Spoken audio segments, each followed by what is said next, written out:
Hey friends, so in this video we're going to be painting this really cute little loose floral. Don't think too much about it, just bit of guidance on the composition, main flower, smaller flower, filler flowers. But we're really going to let go and let your subconscious take over on this one, okay? So we're going to be using, and this is the Paul Rubens set, which I'm still using. I use Winsor & Newton, but this is sap green, quinacridone rose, permanent blue violet, olive green, Naples yellow red, and my favourite colour in the world, Payne's grey. Okay, so they're the colours we're going to be using today.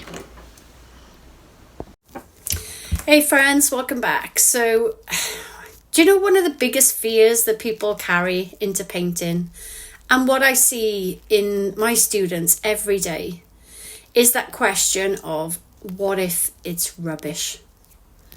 That thought alone can stop you from even picking up the brush in the first place. But here's the thing, what if you were only painting for you?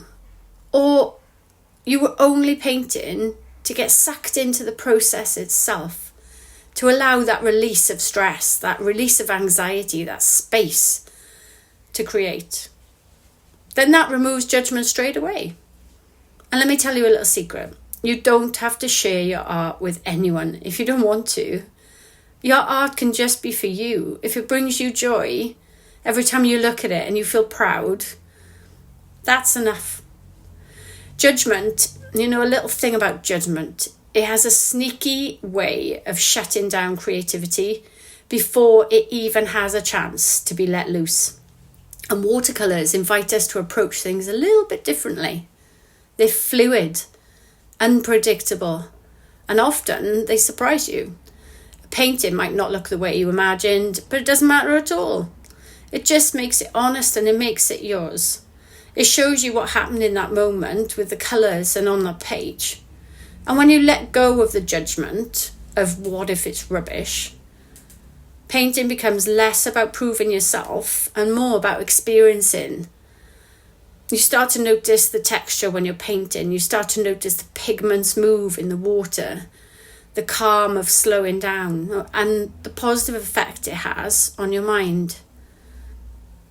None of that depends on the perfect outcome. None of it at all.